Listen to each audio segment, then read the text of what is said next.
ও মাই god, অবশেষে আরো এক দারুণ সুখবর পেলেন বাংলাদেশের মোনালিসা লিটন কুমার দাস। এবারে বিপিএল এ দেখাচ্ছেন মারকাটারি ব্যাটিং তাণ্ডব।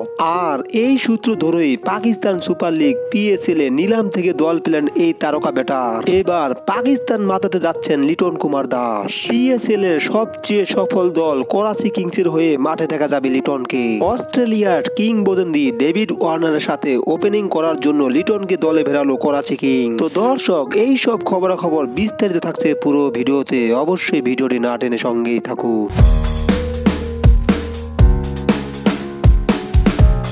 লিটন কুমার দাস বারবার ব্যর্থর পর এবার অবশেষে বিপিএল এর কারণে পিএসএল এ দল পেয়ে গেলেন। বিপিএল এর গত 2 ম্যাচে 40 বলে 73 এবং 55 বলে 125 রানের তাণ্ডব ব্যাটিং এর পর অবশেষে পিএসএল এ দল পেয়ে গেলেন এই তারকা ব্যাটার। কেই বা বলতে পেরেছিল এই লিটন কুমার দাস পিএসএল এ দল পাবে? অবশেষে সবাইকে চমকে দিয়ে নিজের নামের পাশে জাত চেনাতে পারলেন লিটন দাস। এখন দেখার পালা পিএসএল এ কি এমন ব্যাটিং করতে পারবেন কিনা। আগামী মার্চ মাস থেকে শুরু হবে পিএসএল এর আসর। তো দর্শক, লিটন কুমার দাসকে নিয়ে আপনাদের মন্তব্য অবশ্যই কমেন্ট বক্সে জানিয়ে দিবেন এবং চ্যানেলটি সাবস্ক্রাইব করে পাশে থাকবেন। ধন্যবাদ।